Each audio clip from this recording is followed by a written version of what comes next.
자, 갑니다. 여기는 장원급제학원이고요. 내일에 공무원들이 모여있는 학원입니다. 무슨 말이냐면 오늘은 공무원이 아니란 뜻이죠. 그죠? 그래서 내일에 공무원이 되기 위해서 열심히 공부한 우리들 한국사 공부하는데, 한국사라는 과목은 전략 과목이 되셔야 됩니다. 그래서 대부분의 학생들이 영어 잘하지 못하잖아요. 그죠? 영어 잘하면 사실 여기 앉아있을 이유가 별로 없죠. 그죠? 영어가 이제 가장 공부량도 많이 차지하고 시간도 많이 차지합니다. 그 다음에 어려운 과목은 뭐 일반적으로 국어 아닌가요? 그리고 한국사는 좀 전략 과목이 되셔야 돼요. 아주 일부 학생을 빼면. 그래서 제 생각엔 그래요. 90점으로도 조금 90점 맞으면 잘하는 친구죠. 잘했죠. 근데 난이도에 따라서 다르겠지만 난이도가 쉽게 나오면 90점 갖고도 불안한 과목이 한국사예요. 그래서 목표를 95점, 100점 목표로 하셔야 돼요. 왠지 아시죠? 인생을 살아보면 우리 살 만큼 살았잖아. 100점을 목표로 하면 90점 나와요. 90점 목표로 하면 어때요? 80점 이하로 나옵니다. 그러니까 사람의 자세라는 게 워낙 중요하기 때문에 첫 번째로 한국사는 전략 과목이 돼야 된다. 많이 공부하셔야 된다. 그러기 위해서는 어떻게 해야 된다? 잘 들어야 돼요. 공부를 정확하게 해야 돼요. 그러니까 공무원 업계에서 가장 잘못된 많은 선생님들이 강조하는 것 중에 하나가 회독이죠. 뭐 몇 회독, 5회독, 10회독 그런 얘기 많이 하죠. 10회독 해야 된다. 근데 공부 좀 한 친구들은 1년, 2년 한 친구들은 10회독 다 했잖아. 문제는 뭐야? 점수가 원하는 점수가 안 나와요. 이유가 뭘까요? 회독수만 많이 하는 거예요. 회독수만 많이 했을 때 문제가 뭘까요? 정확하게 공부하지 않은 거예요. 그리고 정말 한국사가 특히 더 그런데요. 학생들이 공부할 때 보면 안타까운 게 뭐냐면 자기가 출제자야. 그러니까 지가 아는 게 나오면 열심히 공부해요. 그러다가 자기가 조금 어렵고 이해가 잘 안 되는 부분 나오면 어때요? 이건 안 나올 거야. 그리고 어때요? 스킵해요. 근데 출제자들은 참 신기하죠. 시험장을 가보면 내가 아는 문제를 안 내요. 내가 잘 모르고 넘겼던 문제, 대충 보았던 문제, 이런 파트 문제를 잘 내요. 근데 문제는 뭐냐면 그런 문제 몇 문제만 나와서 4-5개만 나와서 우리가 틀려버리면, 자, 회독을 많이 했을 때 장점이 있긴 있어요. 75점, 80점까지 빨리 가요. 문제는 뭐냐? 75점 맞고 합격을 못한다는 거예요. 점점 어때요? 커트라인이 올라가고 있죠. 여러 가지 이유가 있어요. 커트라인 올라간 여러 가지 이유는 점점 어때요? 참여하는 학생들의 숫자가, 이 경쟁에 참여하는 학생들의 숫자가 많아지는 게 첫 번째 원인. 하지만 진짜 원인은요, 예전부터도 공무원 경쟁률은 낮진 않았어요. 근데 갈수록 합격하기 힘들어지는 이유는 여러분 뭐라고 생각하세요? 참여하는 사람들의 질이 달라지고 있어요. 제가 볼 때 이게 굉장히 중요한 문제예요. 그러니까 저도 현장에서 오래 강의를 하는데 보면 저랑 상담한 친구 중에 작년, 재작년부터 연대 나온 친구들이 상담을 해요. 구급을 해요. 미친 거죠. 우리가 생각하기에. 연대, 고대 갈 정도면 우리 고등학교 때 공부를 얼마나 잘했겠어요. 근데 그런 것들이 보통 제 기준으로 보면 그 정도 레벨을 간 학생들은 사법고시나 행정고시를 공부했어야 맞아요. 뭐 지금이야 이제 로스쿨 됐기 때문에 행정고시밖에 안 남았지만 그거 공부하는 게 일반적이었단 말이죠. 근데 걔네들이 구급을 준비하러 오는 친구들이 상당수 있고, 심지어 뭐야? 온라인에서 여러 번 논란이 됐죠. 서울대 졸업하고 구급 합격해가지고 이게 과연 옳은 일이냐, 잘한 일이냐, 아니냐, 뭐 개인의 선택 아니냐. 근데 서울대까지 나와가지고, 서울대라는 건 연대 고대랑 또 다르죠. 왜냐하면 우리 국민들의 세금으로 상당 부분 학비가 어때요? 지원이 되는 그런 학교잖아요. 근데 구급 공무원 이거 하려고 우리 국민들의 세금으로 이걸 지원해 주느냐, 뭐 이런 논란거리가 충분히 될 수 있는 거란 말이죠. 어쨌거나 그 정도로 이게 참여하는 사람들이 어때요? 점점 어때요? 경쟁자들의 능력이 굉장히 고퀄리티의 학생들이 들어오고 있어요. 이게 여러분들을 굉장히 힘들게 합니다. 그래서 공부를 하실 때 이렇게 목표점을 대충 80점을 목표로 공부하시면 안 됩니다. 그러면 물론 직렬에 따라서 그 정도로도 합격할 수 있는 직렬들이 있어요. 여러 번의 기회가 국가직도 지방직도 있고 하기 때문에 보는 점수, 그러니까 한국사 80점 맞고도 충분히 합격하는 사람이 있을 수 있어요. 주변에 보면. 대신 그 친구는 뭘 잘할 것 같아요? 영어를 잘하거나 국어를 거의 100점 가까이 맞거나 혹은 선택 과목 2과목을 굉장히 잘하거나. 그래서 옆에 친구는 한국사 80점 맞고 합격했는데 나는 80점 맞고 떨어지는 경우 수도 없이 발생하죠. 그죠? 그래서 내가 공부를 어떻게 해야 될 건지, 전략을 잘 세우는 거. 첫 번째 중요한데 지금은 그거 고민할 때 아니에요. 지금 처음 시작하시는 분들은 일단 뭐 해야 돼? 80점을 넘어서 돼요. 90점, 95점, 100점까지. 그러니까 문제가 쉽게 나오면 95점, 100점 맞는 경험을 하셔야 돼요. 모의고사를 보면서. 문제가 어렵게 나오더라도 어때요? 85점 이상 맞아주는 어쨌거나 정답은 있는 거 아니에요? 그래서 우리가 주관식이 아니고 객관식이기 때문에 그런 훈련을 열심히 하셔야 돼요. 그러려면 뭘 튼튼하게 해야 될까? 개념을 튼튼하게 하셔야 돼요. 잘 들으세요. 여러분, 회독수만 높이는 사람들이 개념 공부를 어떻게 하냐면 본인이 아닌가 잘 생각해 보세요. 임정원이에요. 제가 임정원이에요. 예, 임정원이라는 개념이 있으면 많은 공시생들은 정면을 임정원을 공부하는 거예요. 정면. 그러니까 정면 샷을 주면 임정원과 오전에 국어 공부했잖아. 오훈과 어때요? 완전 다른 사람이잖아. 그죠? 오훈은 키가 작고요. 저는 오훈보다 훨씬 키가 크고요.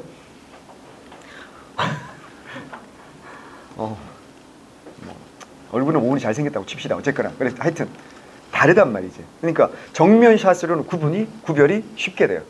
근데 정면 샷만으로 구별을 하게 되면 변별력이 있을까 없을까? 없어요. 공부를 성실히 한 친구들은 다 맞게 돼 있어요.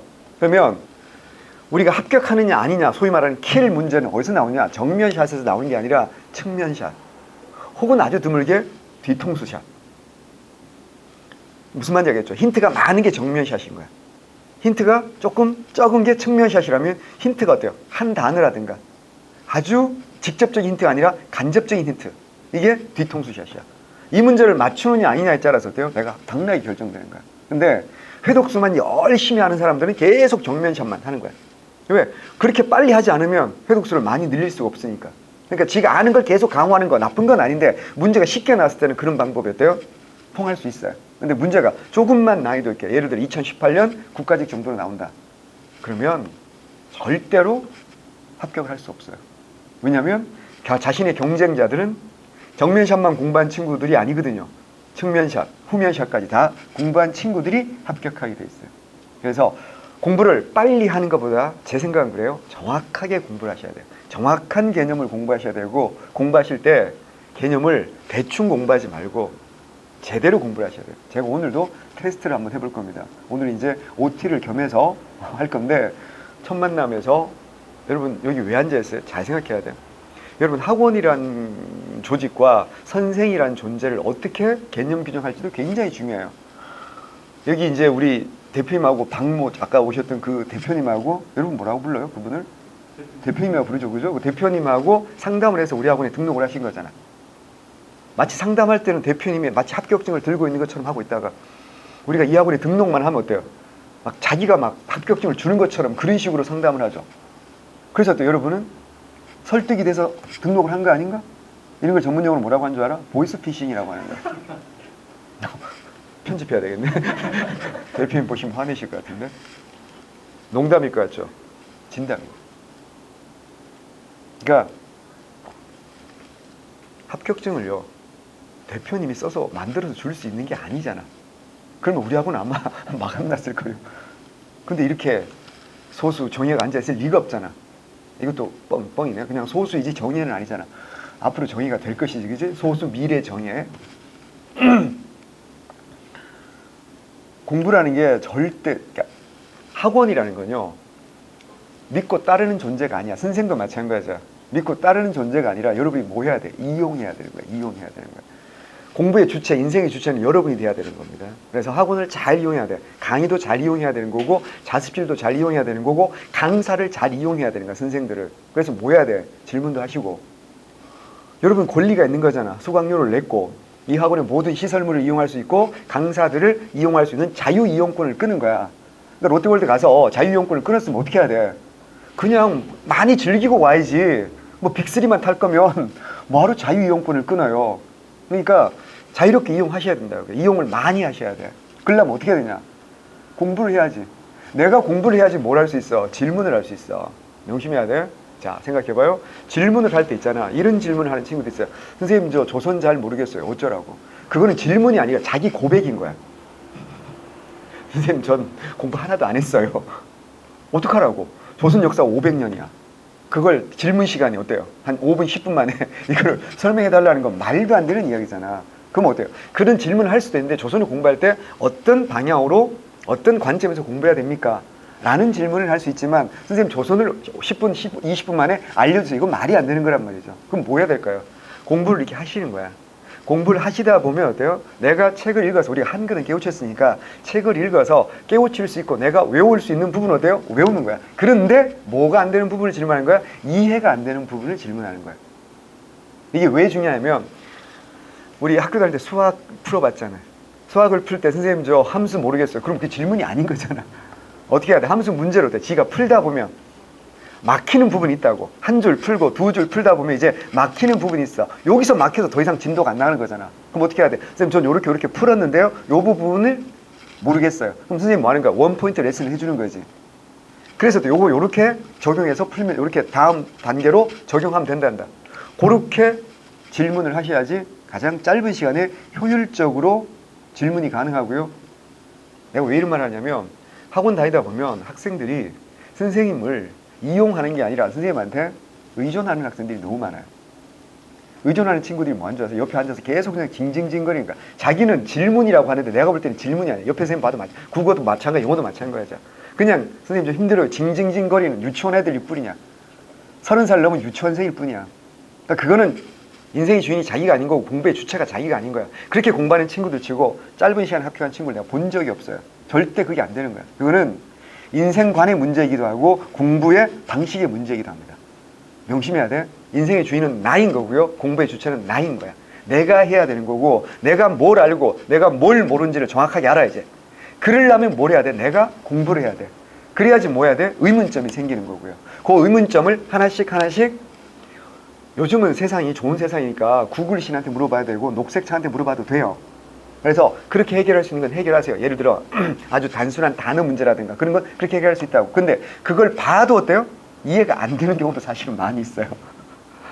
그런 경우에 질문을 하시면 제가 역사적 맥락 속에서 이건 이런 맥락에서 이런 의미다라고 설명을 해드릴 수 있습니다. 그래서 학원과 선생을 잘 이용해라. 의존하지 마라. 잘 이용해라.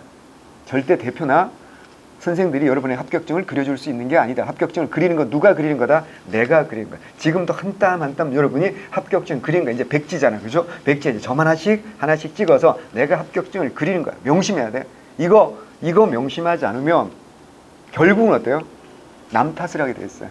그때 내가 역시 노량진 큰 학원 갔어야 되는데 첫 수업 들어보니까 한국사 제 영 아니던데 선생을 바꿨어야 되는데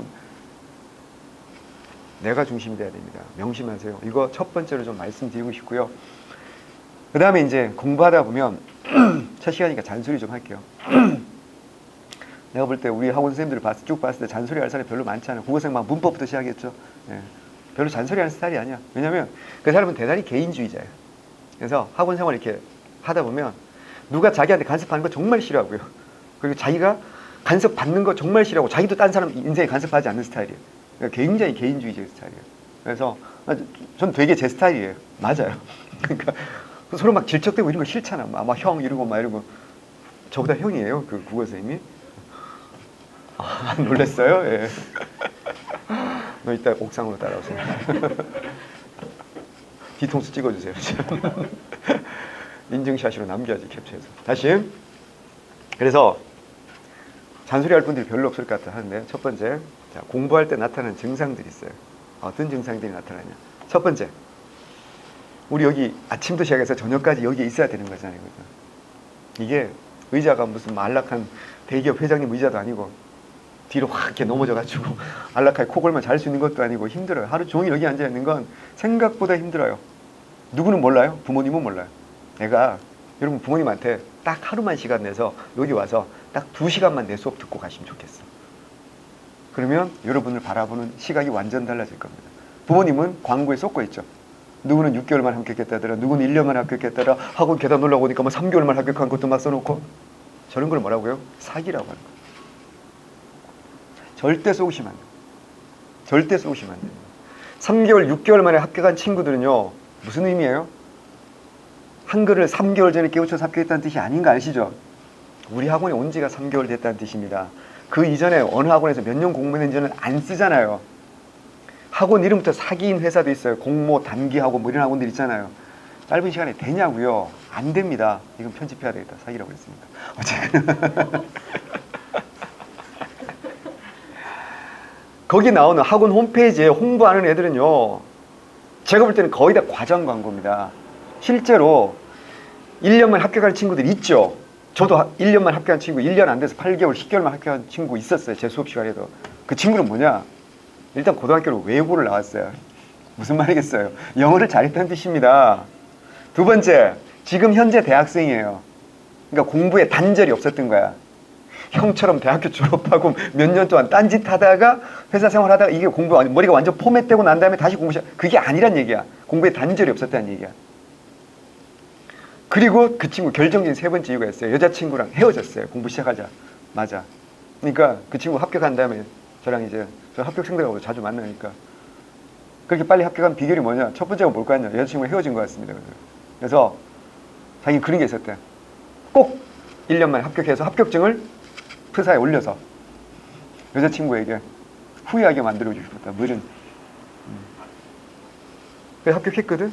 그래서 내가 저기 시내 모처에서 뭐 밥을 먹고 있는데 혼자서 밥을 먹고 있는데 그 친구가 여자친구랑 온 거야. 그래서 만나서 인사했잖아. 물론 다른 여자친구. 합격하고 난 다음에 그러니까 기본 베이스가 있는 친구들이에요. 뭐 대기업 준비했다든가 아니면 뭐 PD 준비를 했다든가 공부가 어느 정도 돼 있다가 이제 공무원으로 업종 바꾼 지가 이제 6개월, 1년 만에 합격하는 거야. 절대 그러시면 안 돼요. 명심해라. 이 바닥에 들어오는 이상 있잖아. 제 기준은 따로 있어요. 현장에서 오랫동안 강의해본 제 기준으로요. 잘 들어. 3년 안에 합격하잖아. 그럼 그 친구는 전 무조건 정말 잘했다고 칭찬해 줍니다.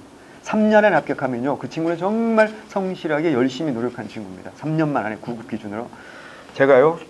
다른 학원에서도 강의했던 거 아시잖아요. 제 경력도 쭉 나오는데요. 선생님 조교하는 친구가요. 5년째 공부하고 있습니다. 9급을요. 5년째 공부하세요. 근데 걔 친구도 똑같아요. 걔 친구의 친구도 똑같아요. 제가 노량진에서 본 가장 오래된 친구는요. 거의 10년 만에 합격했습니다. 거의 10년 만에. 9급을요. 그것도요. 지방직을 아주 보고 있으려나 아니겠지. 합격했는데 뭘 보겠어. 아주 그 왜 지원율 낮은 데 있잖아. 구석진데. 소위 말하는 오지.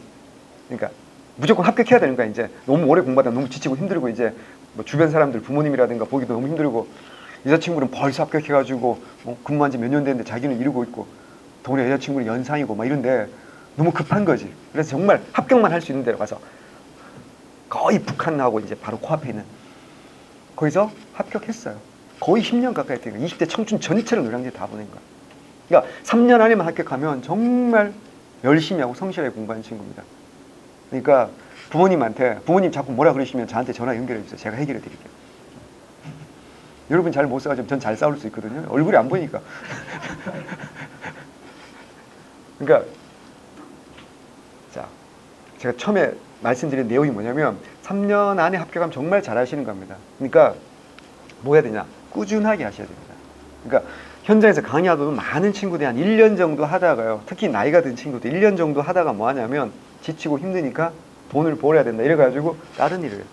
문제는 뭐냐면 한 1, 2년 지나면 다시 노량진에 와요. 우리가 왜 이 공부를 시작했어요? 나이도 다들 있잖아요. 이 공부 시작한 이유가 있을 거 아니에요. 근데 공부를 막상 하다 보면 공부가 쉽지가 않아요. 아침부터 밤까지 이렇게 앉아있는 게 절대 쉽지가 않아요. 근데 선생들은 그걸 잘 몰라요. 부모님들은 그걸 잘 몰라요. 왜? 안 해봤으니까. 저는 잘 알아요. 왜 잘하는 줄 아세요? 제가 나이가 들어서 대학원을 갔어요. 그래서 석사 박사들하고 앉아서 교수님이 강의하는 걸 듣고 앉아있는데 와, 하루에 5시간 앉아서 수업하는데도 너무 힘든 거야. 물론 나이가 들어서 힘든 것도 있는데 정말 체력적으로 앉아서 이렇게 집중한다는 게 절대 쉽지 않다는 걸 깨달았어요. 그때 제가 뭐 어떤 마음을 가지냐면 그럼에도 불구하고 선생님이 강의를 잘하고 재밌으면 어때요? 버텨요. 근데 정말 대학원 강의가 재밌을 리가 별로 없지 않습니까? 또 선생님 캐릭터에 따라 재미없을 경우가 많은데 재미없는 수업을 들으면서 무슨 하겠냐면 아, 저건 죄악이다. 선생님이 마이크 잡고 강의를 못하는 건 저건 범죄다. 그래서 저렇게 강의하면 안 되겠다. 뭐 이런 깊은 깨달음이 왔어요. 어쨌거나 몸이 힘들어. 첫 번째 잘 들어야 돼요. 몸이 힘들면 몸이 어떻게 할까요? 저항을 해요. 저항을. 공부를 해봐서 아시겠지만 몸의 저항은 뭐 어떤 걸까요? 아파요. 몸이 아픈데 별의별 증상들이 다 나타나요. 단순히 나이가 들어서 나타나는 증상만은 아닐 거예요. 그게 좀 더 플러스 해주긴 하지만 아파서 평소에 있던 지병들이 좀 더 악화되기도 하고요. 허리가 아프다든가 뭐 두통이라든가 뭐 여러 가지 이 정도 살았으면 인생에 한두 가지 아픈 데는 몸이 생기거든요. 생각해보면 몸 기계를 20년, 30년 넘게 썼어. 그러니까 어때요? 이제 중고품이 된 거야. 신제품이 아니잖아요. 그래서 아파요. 근데 그 아픔이 좀 더 심해집니다. 이런 것들 이겨내셔야 됩니다. 몸이라는 건요, 본능에 충실하지 않겠어요? 너 평소에, 너 지금까지 이렇게 안 살아왔잖아. 근데 왜 갑자기 이렇게 사니? 너 미쳤니? 너 죽고 싶니? 뭐 이러면서 난 이렇게 난 못 따라가. 이렇게 저항을 하는 거야. 그러면 멘탈과 몸이 있는데 누가 이겨야 돼? 멘탈이 이겨야 돼. 이걸 이길 수 있는 건 멘탈밖에 없는 거야. 난 오늘부터 공부하기 시작했어. 다이어트 똑같이 않나? 어때요? 다이어트 시작한 몸이 어때요? 왜 이래? 이러고 또 막 저항하면서 막 먹으라고 유혹하지 않습니까? 그 유혹이 한 번 넘어가고 두 번 넘어가면 어때요? 다이어트는 끝나는 거예요. 공부도 똑같은 거예요. 다이어트 어려운 거, 공부 어려운 거 똑같은 거예요. 그래서 몸의 저항을 이겨낼 수 있는 건 뭐밖에 없어? 내 정신밖에 없는 겁니다. 난 이렇게 살기로 했어. 한 번 이기고 또 한 번 이기고 계속 이기면 몸은 어때요? 할 수 없이 따라오게 돼 있습니다. 근데 그 과정에서 아프기도 하고 막 여러 가지 부작용이 생길 겁니다. 이겨내야 된다. 첫 번째. 두 번째는 뭐 어떤 게 생길 것 같아요? 갑자기 철이 들기 시작하는 거야. 특히 나이 든 사람들은 갑자기 부모님께서 막 되게 힘들어 하시는 것 같고 내가 효자가 된 게 아니고 효녀가 된 게 아니에요. 뭐 하기 싫은 거야? 공부하기 싫은 거야. 그러니까 빨리 어때요? 너무 힘드니까. 공부가 힘드니까 여기서 벗어나고 싶은 그런 욕망들이 갑자기 주변을 돌아보게 만들고 내가 착한 사람 만드는 컴플렉스가 생겨. 절대 그거 네가 착한 사람 된 거 아니에요? 공부하기 싫을 때 나타나는 증상이에요. 세 번째 어떤 증상이 나타날까요? 뒤에 오빠 옆에 남학생이 되게 멋있어 보이고 막 구렛나루이 막 섹시해 보이고 말이에요. 왜 그럴 것 같아요? 공부하기 싫을 때 나타나는 증상. 너무 힘드니까 뭐 하고 싶어? 회피하고 싶은 거잖아. 근데 내가 지금 큰맘 먹고 공부를 시작했는데 잡다한 이유만으로 어때요? 공부를 그만둘 수 없지. 공부를 소홀히 할 수 없지. 그래서 어때요? 사람은 인간이라는 동물은 자기 합리화에 최적화된 동물입니다. 그래서 뭐라고 합리화할까? 인생이 한 번밖에 없을지도 모르는 운명적인 사랑을 만나는데 공부 따위가 중요하잖아. 막 이러면서 공부 안 하는 걸 합리화하는 거예요. 절대 그럴 리가 없어요. 합격하시면요. 진짜 선남선녀들 같은 부서 선배, 언니, 오빠 이분들이 엄청나게 소개해 줍니다. 절대 여기서는 그런 상상도 하시면 안 돼요. 그러니까 그런 일이 절대 없다는 거. 노량진에 보면 커플들 정말 많거든요. 정말 많아요.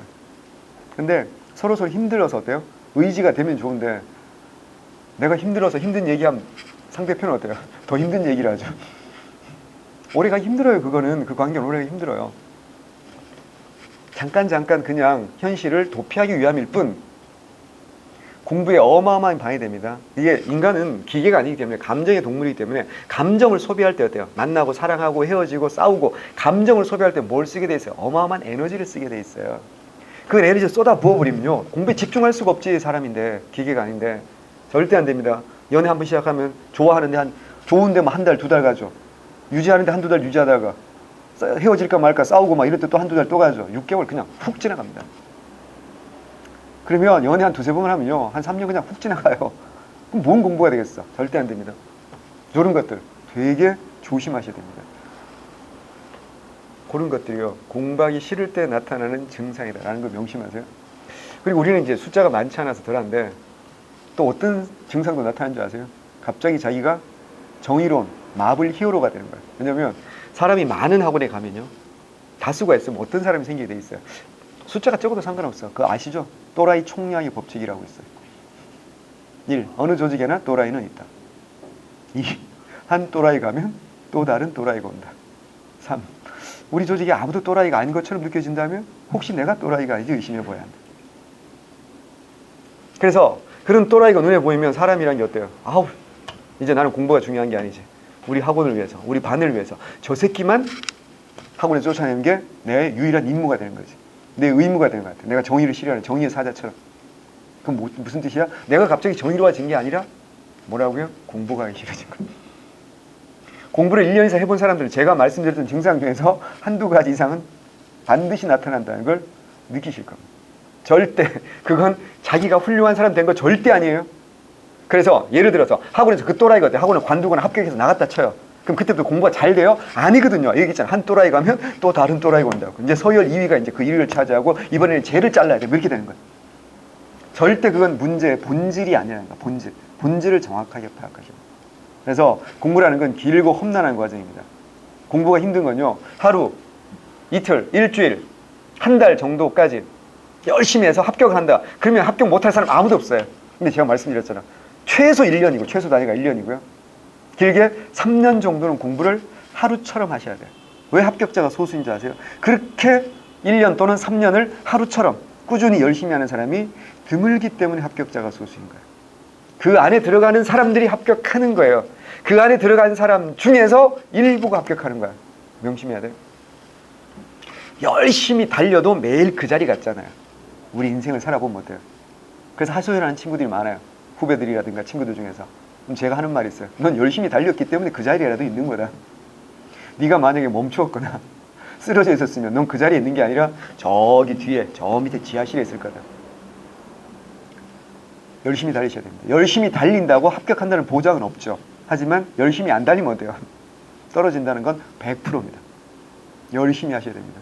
우린 선택의 여지가 없어. 우리 인생이란 게 100% 보장된 게 뭐 있어, 우리 인생에서. 우리가 태어나는 순간 100% 보장된 건 딱 하나 있죠. 우리가 죽을 거라는 거. 그거 말고는 보장된 게 단 하나도 없어요.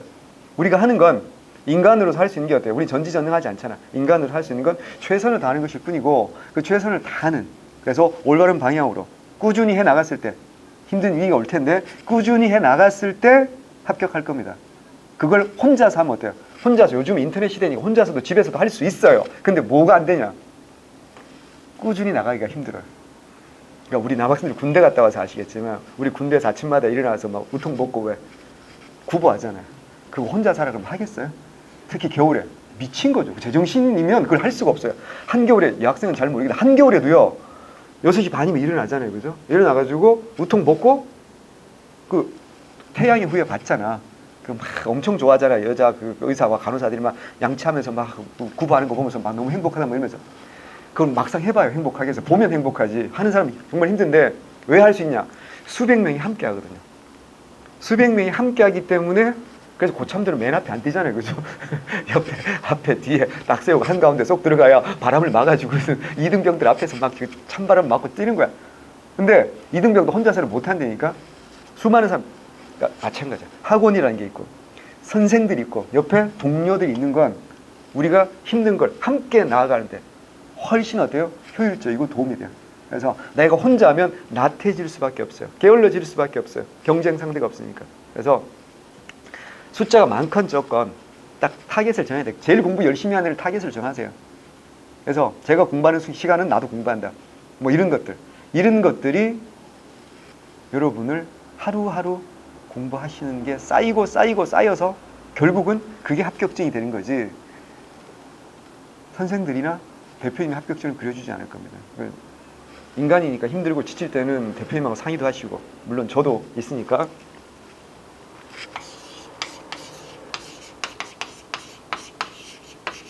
제 전화번호입니다. 이름은 임정원이에요. 한국사라고 저장하면 안 된다. 한국사라고 하면 안 된다. 왜 안 되냐면 학원을 옮길 수도 있잖아. 근데 학원 옮긴 다음에 한국사라고 저장해놓고 질문을 딴 학원 가서 나한테 질문해도 되는데 그럼 서로 좀 민망하잖아요. 그죠? 그러니까 저장하시고요. 요건 무슨 용도로 쓰는 거라고요? 질문 용도로 쓰는 거다. 명심해요. 오늘 아침도 있었는데 게임 보내면 바로 차단입니다.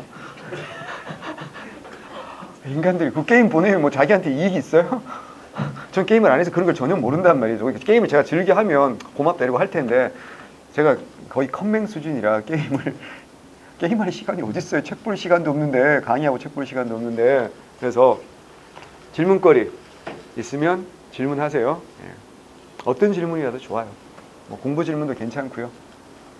어떤 뭐 인생 상담도 괜찮아요. 제가 여러분보다 조금 많이는 5년, 10년 아닐까요? 좀 더 될까요? 어쨌거나 조금 더 살았으니까 궁금한 거 있으면 질문하시면 제가 대답해드립니다. 예를 들면 이런 거 돼요. 남자친구가 속을 썰입니다. 어떻게 하면 좋을까? 제가 대답해드리죠. 헤어지세요. 왜냐면 헤어질까 말까 고민할 때는요, 헤어져 보면 어때요? 그 관계가 훨씬 더 명확해져요. 딱 헤어져 보면 얘 없으면 내가 못 살겠구나. 그럼 가서 무릎 꿇어야지. 근데 헤어졌는데 뭐 별 데미지가 없어. 그럼 어때요? 그냥 내 운명이 아닌 거지. 근데 막 사람이 이렇게 되게 고민스럽거든요. 헤어질까 말까 막 되게 감정 소비 많이 하고 되게 고민스럽거든요. 그거 공부 안 된다고요. 그러니까 질문하시고요. 자, 이제 본격적으로 이제 수업을 한번 해보도록 하겠습니다. 잘 안 지워지는군요. 칠판은 새 건데. 자, 한국사 공부를 많이 하신 분도 있고 처음 하시는 분도 있고 할 텐데 문제는 공부를 좀 쉬었잖아요. 시험 끝나고 몇 달 쉬었기 때문에 머리가 포맷되기에 충분한 시간이 흘렀다. 뭐 해야 되냐? 오늘 첫 시간이니까 기억을 되살려야 돼요. 한국사라는 놈이 어떤 놈인지 한번 전체적인 포맷, 자, 그 다음에 역사라는 놈이 어떤 놈인지를 알아야지 우리가 대응을 할 거 아닙니까? 그죠? 자, 역사에 3요소가 있어요. 역사는 뭐뭐뭐로 구성되어 있어요. 자, 모셔야 됩니다. 대답 안 하셔도 되고요. 책이 없어요. 그냥 절 보세요. 역사의 본질, 이런 게 설마 공무원 시험에 나오진 않아요. 근데 본질을 알아야지 우리가 뭐 할 수 있어? 대응을 할 수 있을 거 아니야. 시간적 배경과 공간적 배경, 그리고 역사의 주체. 이 세 가지예요. 시간적 배경 뭐겠습니까? 시간 중에서 시간적 배경, 시간 중에서 뭡니까? 당연히 뭐야? 과거죠, 과거. 과거의 시간. 이게 제일 중요합니다. 역사라는 과목은요, 바닥에 가장 기본적으로 뭘 깔고 있어야 돼요? 시간을 깔고 있는 거예요. 그래서 시험 문제가 나올 때 뭐가 나오겠어요? 시간의 순서 묻는 문제가 나오는 겁니다. 자, 우리 고등학교 다닐 때, 중학교 다닐 때 한국지리라는 과목에 대해서 지리는 가장 바탕에 뭘 깔고 있어요? 지역을 깔고 있죠. 어느 지역이냐, 이 지역의 기후가 어떻고, 뭐 산맥이 많고 뭐 그런 것들을 가장 기본으로 깔고 있는 과목이 지리라는 과목이라면, 역사라는 과목은 뭐야? 시간을 가장 기본으로 깔고 있어요. 물론 시간은 과거의 시간인데, 그래서 뭘 가장 잘 물어요? 순서를 가장 잘 물어요. 자, 순서 묻는 방법은 첫 번째 뭐야? 기역, 니은, 디귿, 리을, 미음 이렇게 주고 순서대로 배열하라, 이런 문제 나오죠. 어디서 잘 나와요? 첫 번째 고조서 문제에서 물어보지 않습니까? 두 번째 특별히 잘 나오는 게 뭐야? 삼국시대죠. 삼국시대 요 문제를 내기가 제일 좋아요. 왜 그럴까요? 나라가 하나가 아니잖아. 세 개잖아. 가야 연맹까지 있잖아. 그리고 부여도 있잖아. 그러니까 뭐 하기 좋아? 이걸 섞어버리기 좋죠. 섞어서 기역, 니은, 디귿, 리을, 미음 순서대로 나열하시오. 이거 굉장히 잘 나옵니다. 고려시대 가면 이 문제 뭐로 잘 나오는지 아세요? 대외관계에서 굉장히 잘 나옵니다. 왜냐면 고려 지배 세력의 흐름 정도를 모르진 않잖아, 우리가. 호족이라든가 문벌귀족이라든가 무신이라든가 권문세족이라든가 마지막에 신진사대부, 요 정도는 우리가 알고 있는데, 문제는 뭐냐면 그 위에 있든 우리 고려 위에 있든 무슨 민족? 유목민족 있잖아. 누가 있어요? 예, 여진이 있어요. 거란도 있잖아. 어딜 보면 알아. 신과 함께 투에 다 나와. 안 보셨어? 신과 함께 투에 봐봐. 거기 거란도 나오고 여진도 나오지. 해원맥도 나오고 그 뭐야 월직차사 걔도 나오고. 걔들이 다 거란족, 여진족이었잖아. 맞잖아. 그러니까 그게 고려시대인 거잖아. 그걸 보면서 신과 함께 투 보면서 뭘 떠올려야 돼? 고려 대외관계를 떠올렸어야 돼. 그게 공부하는 사람의 자세야. 그럼 거란은 몇 번 쳐들어왔지? 옆에 이제 남자친구하고 대화를 해보는 거지. 끝나고 극장에서 떠들면 그 민폐니까. 끝나고 거란은 몇 번 쳐들어왔다? 우리나라에 3번 쳐들어왔잖아. 1차, 2차, 3차 있잖아. 그죠? 1차는 누가 있죠? 예, 서희라는 오빠가 있었어요. 그죠? 예. 강동 육주 있죠? 2차는요? 예. 2차는 강조의 정변을 구실로 쳐들어왔고요. 양규가 선전했다. 3차는요? 강감찬이 뭐야? 귀주대첩이죠. 그런 다음에 누구야? 여진이잖아요. 그죠? 예. 여진과 우리가 싸우기 위해서 뭘 만들었어요? 윤관 오빠가 별무반이라는 걸 만들었죠. 그래서 뭘 쌓았어요? 동북 구성 쌓았죠. 하지만 돌려주고 말았고요. 여진이 금을 건국하고 우리에게 4대 관계를 요구했죠. 이걸 받아들인 사람은 이자경을 비롯한 문벌귀족이었고, 개경파. 반대했던 사람 누구야? 묘총을 비롯한 서경파였던 거지. 그래서 묘총, 금국정벌과 칭제건원 이런 거 주장하고 서경천도 했던 거지. 하지만 실패로 끝났죠. 이건 또 개경파 김부식의 반대로 실패로 끝났지. 이게 왜 중요한 줄 아세요? 김부식은 무슨 파야? 개경파잖아. 경주 김씨고 신라계승이고 북진이 아니고 뭐야? 현상유지. 이거 어때요? 하필 서경 평양으로 가자는 건 어디 계승이야? 고려 계승이지. 김부식은 뭐야? 경주 김씨라고 무슨 어디 계승이야? 신라 계승이지. 그럼 이제 어떻게 해야 돼요? 우리 고려가 고려 계승이냐 신라 계승이냐 이거 계승 의식 차이 때문에 어때요? 심각한 갈등을 빚었지. 권력자 여러분 김부식이면 어떻게 해야 돼? 역사 교과서를 어떻게 해요? 국정화해야 되지 않겠어요? 우리 고려는 어딜 계승했다? 신라를 계승했어. 고려 계승 꺼져. 고구려 계승 꺼져라고 교과서 국정화 작업을 하는 거야. 그래서 10년 만에 묘총 진압하고 딱 10년 만에 교과서 국정화를 완성하는 거지. 그게 뭘까? 삼국 사기지. 이렇게 연결하는 겁니다. 그래서 순서대로 묻는 문제 굉장히 잘합니다. 그 다음에 누가 와요? 몽골이 오죠. 그 다음 뭐야? 홍건지역과 외국. 그러니까 대외관계 묻는 문제는 순서 묻는 문제로 굉장히 나올 가능성이 많다라는 거 명심해야 되고요. 그 다음에 어떤 사건을 주고 배경을 묻기도 하고 또는 뭐야 이제 결과, 영향을 묻기도 하는 거죠. 이거 똑같은 거야.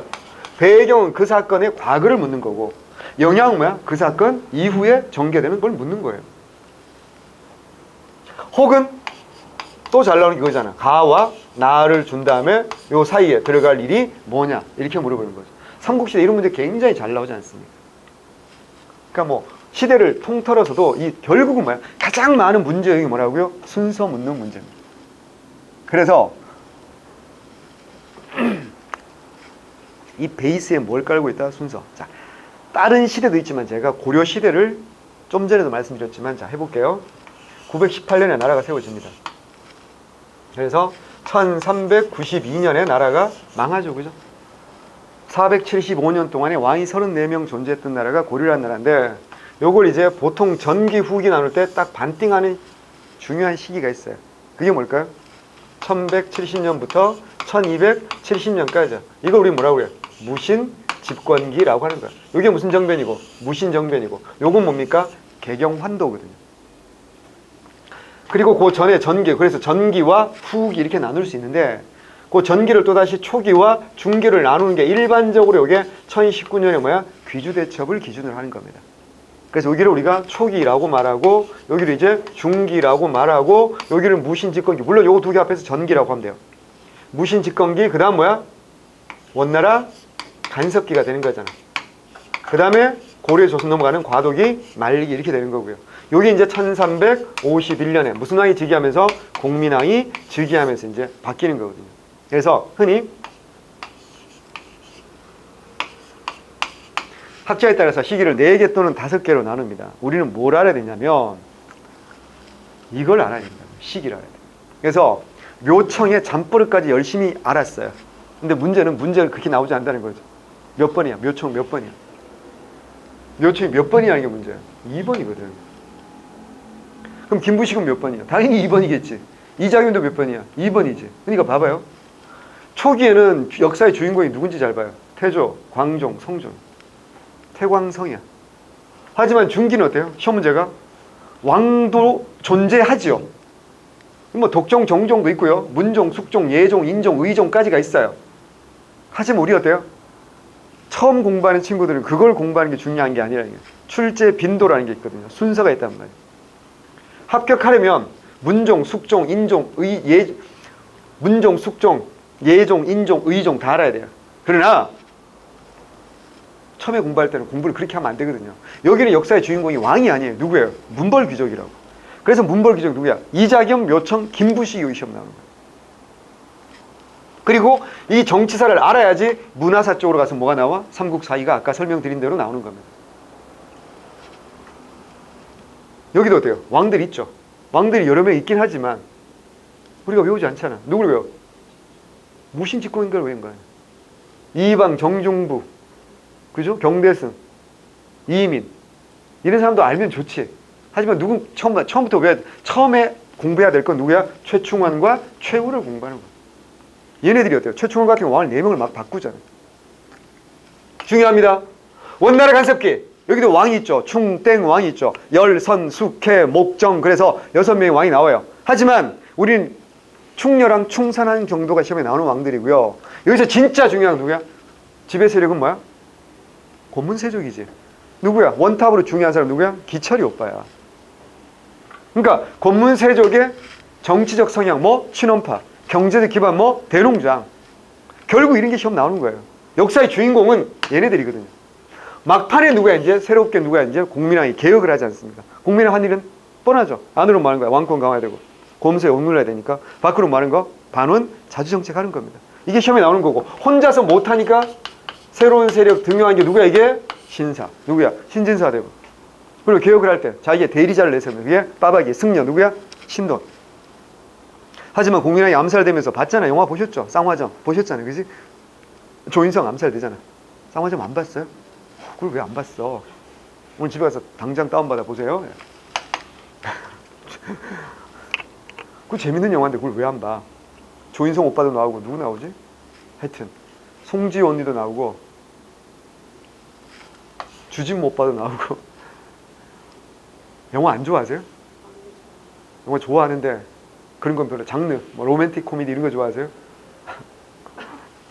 아직 어리군요. 예, 축하드려요. 로맨틱 코미디는 현실에 존재하지 않잖아요. 그걸 믿고 살면 되게 좋은 거죠. 그죠? 몰라. 사람이 젊은지 나이가 들었는지를 구별하는 방법 중에 하나가 저는 개인적으로 그렇게 생각해요. 사랑이 영원하다고 믿으면 아직 젊은 거야. 아직 행복한 거야. 그냥 내 생각이야. 여러분 동의하지 않으셔도 돼. 다시. 개소리야. 다시. 그러면 이거 시대 구분하는 거 중요할 거 아니죠. 정말 중요하죠. 삼국시대는 어떻게 해요? 1, 2, 3, 4, 5, 6, 7 세기별로 나오는 거 아니야. 고려는 이렇게 잘라야 돼. 시대 구분을 해야 되는 거야. 이게 왜 중요하냐면, 자, 거란 몇 번에 쳐들어와요? 거란은 1번이에요. 여진, 금나라 갈등 몇 번이야? 2번이야. 몽골은 언제야? 3번이지. 몽골은 3번에 쳐들어오는 거야. 4번은 몽골한테 항복을 한 시기니까 간섭받는 거고, 마지막 5번 시기쯤에 누가 많이 쳐들어와? 위에는 뭐야? 홍건적, 아래는 뭐야? 왜구. 이런 애들이 쳐들어오는 거거든. 자. 이거 이제 정치사와 대의관계, 요까지는 어때요? 기본, 기초에서 공부를 해놔야 돼. 기초반에서 요 정도를 공부를 해놔야지 그 다음 뭐 할 수 있냐면, 개념을 제대로 들어갔을 때 여기에 요걸 바탕으로 해서 뭘 하는 거라고요? 경제, 사회, 그리고 문화까지 가는 겁니다. 자, 그러면 요까지는 좀 했어. 자, 그러면 빠르게 물어볼게요. 자, 의천이라고 들어봤죠? 의천. 의천 몇 번에 들어가? 의천 몇 번이야? 2번이야, 의천. 의천 2번이야. 자, 진울. 1번? 진울 3번이야. 자, 균여. 2번, 3번이니까 다음 4번 하니까 균여는 1번이야. 광종 때 활동한 사람이야. 보우는 막판에 공민왕이야. 공민왕 시대에 활동한 사람이 보우예요. 이거를 해야 되는 거거든. 자, 다시 다른 걸 해볼까? 상감청자는 언제야? 2번부터 3번 사이에 번성하는 게 상감청자입니다. 12세기 중엽부터 13세기 중엽 사이에. 그러면 원나라 간섭이 4번부터는 뭐죠? 분청사기야. 분청사기. 4번부터 15세기까지는 분청사기라고. 16세기부터 뭐라고? 백자야. 그리고 조선 후기는 백자에다가 푸른 물감으로 그림을 그려요. 그걸 뭐라고 해요? 청화백자라고 해요. 됐어요? 자, 관촉사, 석조, 미륵보살 입상. 관촉사, 석조, 미륵보살 입상. 몇 번일까? 1번. 광종 때 만들어져. 여러분 생각보다 이게 봐봐, 이제 문화사 쪽으로 가니까 이제 공부를 좀 하셨던 분들이라선 치더라도, 그러니까 이거를 틀을 가지지 않으면 안 돼. 그래서 제가 왜 이 틀을 드리냐면, 뭐가 중요하다고요? 순서가 중요하다라는 걸 제가 다시 한번 강조해 드리는 겁니다. 여러분 이거 너무너무 중요합니다. 그러니까 고려라는 나라는 뭘 공부하라도 이 안에 다 집어넣을 수 있어야 돼. 딴 거 해볼까? 경제사를 해볼까? 자, 초조대장경. 대장경 문화사니까. 자, 시정전시과. 어디서 나와? 시정과 개정은 초기예요. 경정은 어디야? 문종 때니까 어때요? 중기예요. 그러니까 중종 때, 문종 때니까 어때요? 중기니까 문벌기족 사회되죠. 그러니까 문벌기족의 특권을 보장해 주는 것 중에 하나가 뭡니까? 공음전이잖아. 무슨 말인지 아시겠어요? 또 공음절은 어디서 나오겠어? 시정이야, 계정이야, 경정이야, 경정. 이때 공음전이라는 게 나오는 거거든. 그러니까 이 정치사 바탕이 딱 돼 있어야지. 하나 더. 역분전 어디서 나와? 역분전. 역분전은 1번이지. 1번 중에서 누구야? 태조야. 태조 왕건이가 공신들에게 어때요? 공로와 인품에 따라서 지급한 토지가 뭐야? 역분전이야. 말 그대로 뭐야? 역할에 따라서 나누어준 토지. 이게 뭐야? 역분전이잖아.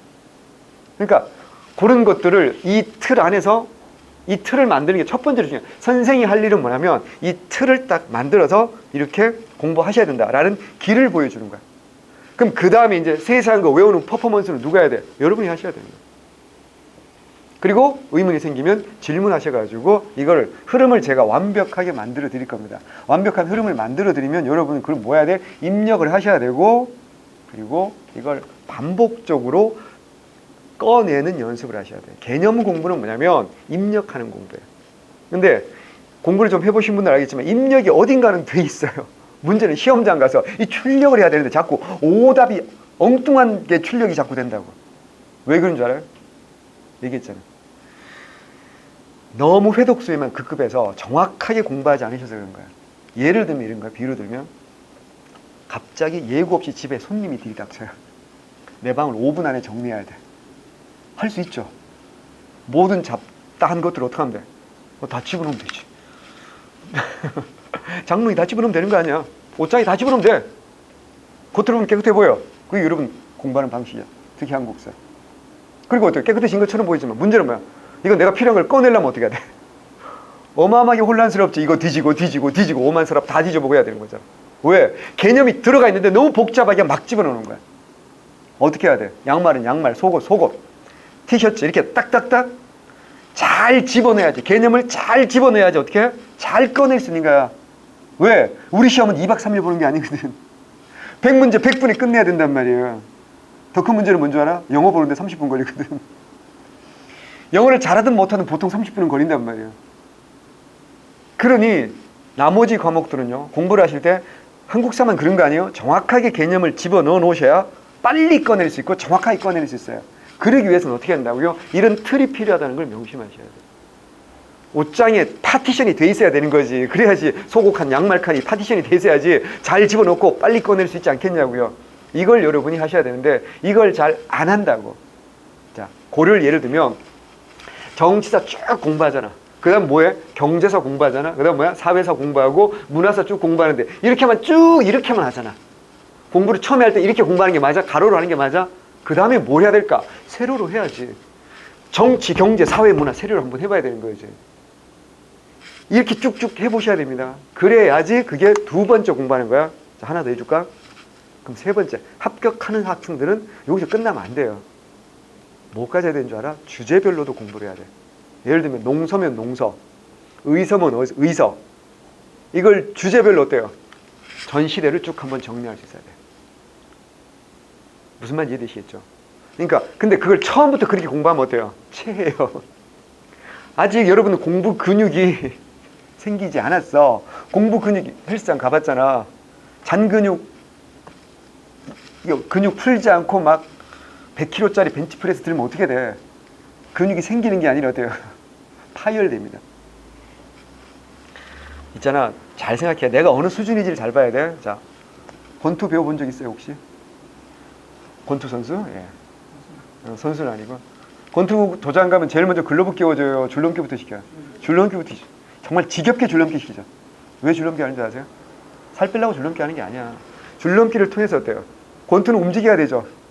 내 체중은 어때요? 급격하게 움직여야 돼요. 이게 발목이 어때요?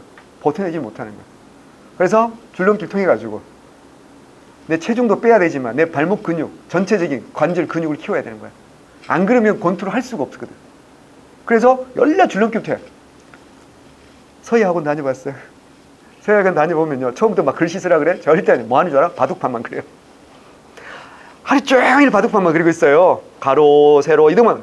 근데 많은 사람들은 요거 너무 지겨워가지고 포기해서 서예를 못하는 거야. 근데 이걸 제대로 한 친구들이요. 이게 결국 글씨라는 게 가로, 세로 아니에요. 이걸 고르게 정확하게 어디서 힘을 주고 어디서 힘을 빼고 고르게 쓰느냐 이거거든. 이거 기초가 잘 돼야지 어때요? 그 사람이 글씨를 잘 쓸 수 있어요. 당구장 가보셨어요? 여러분 당구를 그냥 친구들끼리 어깨동무로 배우셨겠지만 저는 당구를 국가대표 상비군한테 배웠어요. 당구를 잘 치느냐? 아니에요. 선생님이 잘한다고 해서 똑같은 거 아니야? 선생님이 한국사를 잘한다고 여러분이 잘하는 건 아니야. 선생님한테 배울 때 뭐만 배웠냐? 처음에 스트로크만 배웁니다. 2달 내내요. 공을 안 줘요. 엎드려가지고 자세 잡고 스트로크 이것만 계속 배우는 거예요. 이것만 지겹게 하는 거야. 어깨 흔들리면 안 되고 딱 정확하게 딱 치는 거야. 그걸 한 사람하고 안 한 사람하고 150, 200까지는 별로 차이가 안 나거든요. 250, 300이 넘어가면요 차이가 굉장히 많이 납니다. 나중에 합격하시면 제가 당구도 좀 가르쳐 드릴 수 있는데 합격하기 전에는 안 돼. 합격한 다음에 어쨌거나 기본이 충실하셔야 된다는 거예요. 회독수 이거 너무 이거 완전히 제가 볼 때는 미신에 가까운 거예요. 그러니까 많이 보는 것보다 뭐 하라고요? 정확하게 보라. 그런 정확하게 하는 공부를 하셔야 된다. 이거 말씀드리고 한국사 공부는 정확하게 하는 게 뭐라고요? 언제냐를 제일 먼저 따지는 거야. 불상 양식 따지기 전에 제일 먼저 뭐 해야 되는 거라고요? 언제 만든 거냐는 걸 따져야 된다는 거야. 원효의 사상 열러 공부해서 다 외우고 일심사상 다 외우면 뭐 할 건데 화암일승법계도 이거 의상과 다 외우면 뭐 할 건데 이 오빠들이 언제 활동한 오빠인지 모르면 문제를 못 맞춘다니까. 왜? 역사라는 과목이 뭘 바탕에 두고 있는 과목이니까 가장 중요한 게 뭐니까? 시간이니까. 오씨 한참 설명하고 이제 다시 일로 왔어. 원래 강의 잘하는 사람들은 그래. 딴 얘기하는 것 같은데 보면 본질은 그거거든. 두 번째, 공간적 배경도 굉장히 중요해요. 우리 업계의 전문가들 입장에서는 왜냐면 이유가 있어요. 이게 석사 박사들하고 공부를 같이 해보면 알아요. 시간적 배경 가지고 하는 연구는요 이미 선배들이 다 했겠지. 그러지 않겠어요? 그럼 박사학위를 따려면 이게 쉬운 일이 아니겠죠. 선배들이 했던 거 똑같이 해서 박사학위를 못 받잖아. 뭔가 새로운 걸 시도해야 되겠죠. 그래서 많은 학자들이 요새는 어디 주목하냐면 공간에 주목을 하는 거야. 그러면 그 박사들이 공간에 주목하는 연구를 많이 내면 그 박사라는 사람들이, 자, 우리 시험 문제를 누가 낼 것 같아요? 70대, 80대 노학자들이 내는 게 아니라는 거지. 우리 시험 문제를 내는 학자들이 40대 후반, 50대 이런 젊은 학자들. 여러분 보기 안 젊어 보이지만 업계에서는 젊은 학자들이 내는 거라고. 그래서 뭐다? 직업 연구한 걸 내고 싶지 않겠습니까? 적어도 한 문제 정도는. 그래서 가장 대표적인 문제가 뭐 어떤 거였어? 의주 문제. 기출의 문제 중에는 의주 문제. 이런 거 잘 묻고요. 또 아주 잘 묻는 문제가 있죠. 역사적으로 굉장히 잘 충주 문제. 생각해봐요. 충주 고구려비도 있죠. 시험 문제 내릴 게 되게 많단 말이야. 예를 들어 서원경 문제 생각해. 서원경. 충주는 중원경이잖아. 서원경은 청주잖아. 청주는 뭐 생각나야 돼? 직지 심체의절도 생각나야 되고. 또 뭐야? 서원경 부근의 4개 촌락을 조사한 자료 뭐야? 민정문서. 이런 것도 생각나야 되는 거 아니에요. 이런 걸 묻는 거고요. 또 하나 공간 문제를 아주 잘 묻는 문제 중에 하나는 국경선의 변화 문제. 대동강에서 원산만까지가 신라가 삼국통일할 때 국경선이죠. 태조왕건은 뭐야? 무슨 강까지? 청천강까지 북진정치로 영토를 넓혔죠. 이걸 압록강까지 영토를 확장한 건 누구야? 서희의 단판 강동육지야. 서희가 단판으로 강동육지를 획득했다는 얘기는 무슨 말이야? 강 동쪽 6개 지역을 차지했다는 얘기지. 그럼 이 강이 무슨 강인지 알아야 될 거 아니야. 강동육지는 연락 외우는데 그 강이 무슨 강인지를 몰라. 도망가? 이러고 있으면 그 강이 무슨 강이라고? 압록강이라고 이 사람들아. 그래서 공부를 강동육지 10번 외우는 거 10회독이고요. 정확하게 공부한다는 건 그 강이 무슨 강인지를 알고 공부하는 게 정확하게 공부하는 거라고. 이렇게 잘 가다가 우리가 원나라한테 빼앗기잖아. 쌍성총과 이런 거 빼앗기잖아요. 요걸 되찾아가지고 초산부터 길쭉까지 영토를 넓힌 게 누구야? 공민왕이야. 하지만 백두산 기준으로 사군과 육진 개척해서 오늘날에 우리 국경선을 확장한 건 누구야? 세종대왕 때지. 세종 사군 육진 이거 열라 공부하지. 자, 누굴 몰아냈다고? 여진이야, 여진. 이것도 거란 헷갈리면 또 틀리는 거거든. 무슨 말인지 알겠죠? 정확하게 공부해야 된다니까. 공간적 배경. 여러분 생각보다 중요합니다. 그래서 한반도만 하고 안 되지, 그지? 한반도만 하면 큰일 나. 야, 고구려는 어떻게 해? 발해는 어떻게 해? 그래서 우리 조상들의 활동 무대를 다 공부하는 거기 때문에 한반도와 만주 이런 지역들이 우리 조상들의 활동 무대였기 때문에 요 공간을 공부하는 것도 여러분 생각보다 중요하고요. 또 하나 뭐가 잘 나올까? 역사의 주체는 누구야? 결국은 누구야? 사람이잖아. 요새 이제 이병헌 형님 나오시는 미스터 선샤인이라는 드라마 거의 끝나가나요? 끝났나? 어쨌거나 전 뭐 영화는 좋아하는데 드라마는 잘 못 봐요. 영화는 극장 가서 딱 2시간 만에 끝나니까 좋잖아. 드라마는 수험생들 최악은 그거야. 드라마야. 정말 힘들고 하면 영화는 봐도 돼. 난 그 생각이야. 영화는 딱 완결이 되잖아. 근데 드라마는 이게 안 돼. 한 번 보고 밥 먹을 때 뭐 드라마 좀 봐도 되겠지. 문제는 밥을 다 먹고 난 다음에도 돼요. 그거 보고 앉아있잖아. 그리고 그 다음 뭐야? 딱 재밌을 무렵에 끝나잖아. 그 다음 또 봐야 되잖아. 특히 무슨 드라마가 제일 최악인지 역사 드라마. 마치 한국사 공부하는 것처럼 느껴지고. 뭔 개소리야. 그게 무슨 한국사 공부에 도움이 돼.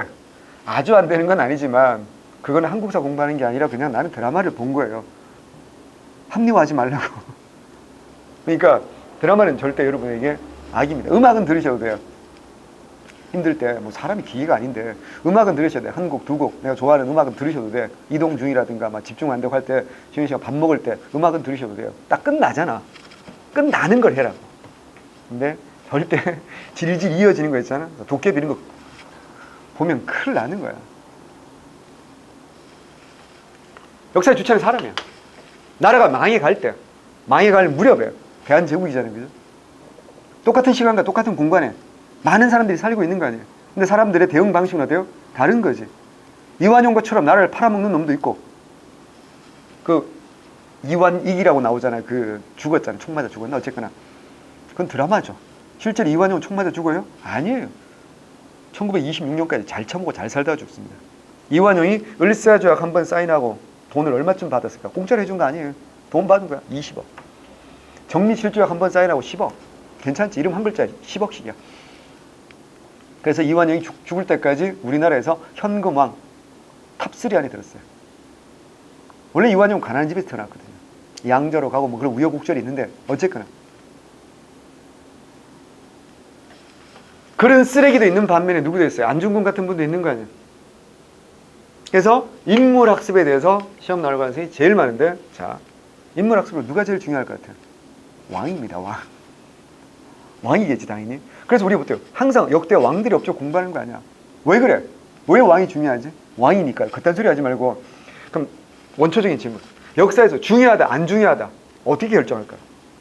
뭐가 중요하고 뭐가 안 중요해요? 넌 중요해요? 2018년 현재 대한민국에서 넌 중요해요 안 중요해요? 넌 중요해요? 예. 훌륭하시. 내가 대한민국에서라고 했어. 봐. 출제자가 질문을 하면 출제자가 묻는 걸 대답해야 되는데 항상 지가 아는 걸 대답해요. 여기에 네 삶이 지금까지 남아 있는 거야. 아니 넌 뭘 물어도 난 내가 아는 걸 대답할 거야. 지금까지 그러고 살지 않았어요? 그러면 안 되는 거야. 우리는 을이라고. 갑이 아니야. 을이야. 출제자가 물어보는 걸 대답해야 된다고. 니네 집에서 넌 되게 중요하겠지. 하지만 대한민국에서 막말로 네가 없어졌다고 대한민국에 큰 문제가 생기나요? 신문에 날까요? 안 납니다. 하지만 지금 대통령은요. 중요한 사람이 안 중요한 사람이야? 중요한 사람이지. 왜 중요해? 대통령 할배고 넌 꽃다운 청춘인데 네가 더 중요할 것 같지 않나요? 근데 왜 대통령이 더 중요해? 역사에서 중요한 건요. 그 시대 또는 그 이후의 시대에 끼친 영향 때문에 중요하다 아니다라고 결정하는 겁니다. 너의 생각과 너의 소신 이건 어때요? 그냥 너에게만 중요한 거지. 네 주변의 친구라든가 남자친구라든가 가정에서만 중요한 거지만 대통령의 생각과 철학과 소신은 어때요? 이게 뭐가 돼? 국가 정책이 되는 거지. 국가 정책에 대해서 우리에게 모두 어때요? 영향을 끼치잖아요. 그래서 중요한 겁니다. 그래서 누가 제일 중요하다고요? 왕이 제일 중요한 겁니다. 왕이 제일 중요해서 우리는 왕의 업적을 열라 공부하는 거고요. 그래서 주요 왕들이라는 게 있는 거고요. 첫 번째. 두 번째, 왕 말고도 중요한 사람들이 있겠죠. 대표적으로 어떤 사람들이 있어요? 그래요. 정약용 같은 학자들이 있습니다. 근데 생각해봐. 정약용이 고대 사회에 태어났다. 별로 중요하지 않겠지. 고대 사회에서는 뭐가 제일 중요할까? 사상이 뭐야? 불교잖아. 생각해봐. 그래서 누가 중요한 거야? 빠박이들이 중요한 거야. 누구야? 원효. 그죠? 그의 코디. 의상. 그죠? 예, 코디 맞지? 의상이잖아. 그 다음에 이제 웰빙주의자 해초. 풀 뜯어 먹은 분 해초. 뭐 이런 분들. 그 다음에 고려까지도 불교 국가니까 누구야? 아까 의천, 진울, 요새, 해심, 보우, 균여 이런 오빠들이 중요하지. 근데 조선시대 딱 가봐. 빠박이들 안 나오잖아 이제. 왜? 조선은 무슨 국가니까? 성리학 국가니까. 이제 누가 나오는 거야? 성리학자가 나오는 거 아니야. 그게 누구야? 이황과 이이지. 근데 조선 후기 가봐. 기존 성리학 말고 무슨 학? 기존 성리학의 모순점을 비판하면서 새로운 개혁적인 현실의 바탕을 둔 학문 뭐야? 실학이 나오는 거지. 최고의 실학자 누구야? 정약용, 박지원, 박재가, 홍대영, 유영원, 이익, 정약용. 실학자들이 나오는 거 아니에요? 무슨 말인지 아시겠어요? 또 우리 계속 전쟁하잖아요. 전쟁하면 누가 전쟁 용이 중요하지. 뭐야? 장군, 아까 얘기했잖아. 강감찬. 키보드 워리어 최고 누구야? 서희. 키보드는 아니고 뭐 아이언티스라고 해야 되나? 강철 이빨이죠. 예. 이런 분들이 시험 나올 수밖에 없는 거야. 역사에서. 뭐 임진왜란 이순신의 전쟁 아니에요, 사실. 그러니까 그런 분들이 중요한 분들이 시험에 나올 수밖에 없는 거라는 겁니다. 그리고 이 인물학습으로 잘 나오는 게 이제 또 근현대사 쪽이죠. 근현대사 쪽에 이제 뭐야? 이승만, 김구, 안중근, 윤봉길 뭐 이런 분들 쭉 여운형. 그렇죠. 현대사 가면 이제 여운형, 김규식 이런 사람들 굉장히 중요하지 않습니까? 그리고 현대사에서 또 누가 중요할까? 현대사는 왕이 없잖아요. 누가 중요해? 대통령. 그런 인물. 근데 우선 전근대사에서 누가 중요하다? 왕이 중요하다. 그 다음에 학자, 승려와 학자, 왕, 승려, 학자 이런 사람들이 중요한 사람들 어떤 사람인지 아세요? 단독 출제되는 사람들이 중요한 거예요. 생각해봐요. 우리가 기출문제 풀어봐서 알겠지만 다음 무슨 왕이 업적을 옳은 것은 아닌 것은 굉장히 잘 묻잖아. 자, 예를 들어 신라 같으면 누구누구를 잘못으로 비교해서 버풍왕과 진흥왕이야. 왜? 시리가 겹치잖아요. 같은 6세기잖아. 그러니까 어때요? 헛갈리잖아. 그러니까 어때요? 문제를 내기가 좋지. 조선시대 같은 거야? 영조와 정조지.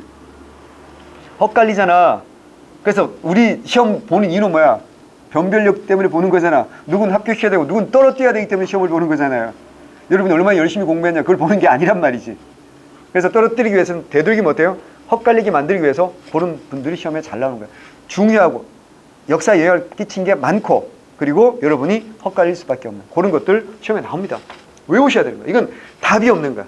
다만 외울 때 그냥 외우기 힘드니까 선생님과 함께 공부하는 이유는 뭐라고요? 흐름을 잡고 그래서 그 인과관계를 공부하는 거야. 특히 이과생이라면 더 그래요. 제가 문과생, 이과생 가르쳐봤는데 이과생들은 뇌 구조가 독특한 애들이 많아. 뭐 논리적이지 않으면 자꾸 뱉어내는 거야. 이해하지 못하면 외우지 않아. 우리 뇌라는 게 있잖아. 뇌도 나름 생각이 있으니까 뇌겠지. 어쨌거나 사람마다 뇌가 다른데 특히 논리적인 거 좋아하는 친구들은 이과생들은 그래요. 그러니까 인과관계가 정확하면 잘 외워. 근데 인과관계가 별로 없고 그냥 무조건 외워 그러면 자꾸 뱉어낸다고. 우리 뇌는 그런 습성이 있는 것 같아요. 이해를 하면 저장을 빨리 하고 깊숙이 저장합니다. 근데 이해하지 못하고 그냥 외우면 어때요? 날아가죠. 휘발성이 너무 강하죠. 예를 들어 이런 거 있잖아요. 라틴어 같은 거 한번 들어봐. 좋은 문구 들었어. 그래서 어때요? 외웠어. 그 다음날 자고 나면 어때요? 아니 내가 지금 설명해도 어때요? 이따 저녁 먹고 나면 까먹을걸? 그게 논리적으로 이해가 안 되는 거예요. 그건 저장이 안 된단 말이에요. 역사 마찬가지죠. 외울 게 너무 많잖아요. 그러니까 어때요? 논리적으로 저장해야 돼요. 흐름을 쫙 잡아서. 그래서 과거, 시간적 배경과 공간적 배경 속에서 사람들이 살고 있지. 그래서 결국 이 모든 걸 합해서 어떤 뭐가 생기는 거야? 사건이 생기는 거야. 이거 공부하는 거야. 그래서 이 사건의 인과관계 공부하는 거고 이 사건이 어디에서 생겼냐라는 거 공부하는 거고 결국 이 사건을 만들어가는 사람들은 누구야? 사람이기 때문에 그 인물에 대해서 공부하는 거. 이걸 총체적으로 이걸 함께 물어볼 수도 있겠지. 이게 역사라는 과목의 본질이다. 그래서 한 줄 요약. 역사는 무슨 싸움이다? 시간 싸움이다. 명심해야 돼. 명심해야 돼. 앞으로 어떤 책을 보든 어떤 공부를 하든 역사는 시간 싸움이니까 이 사람이 뭘 했고 사상이 뭐고 이런 걸 공부하기 전에 제일 먼저 뭐 해야 된다? 언제적 사람이냐, 언제 활동한 사람이냐 라는 걸 먼저 공부하는 거예요. 그거 모르고 딴 거 공부해봐야 합격하기는 힘들어. 역사라는 학문의 본질이 있기 때문에. 무슨 말인지 아시겠죠? 조금만 쉬었다가 이제 잔소리 이제 그만하고 조금만 쉬었다가 이제 본격적으로 진도를 나가도록 할게요. 질문할 거 있으면 하세요.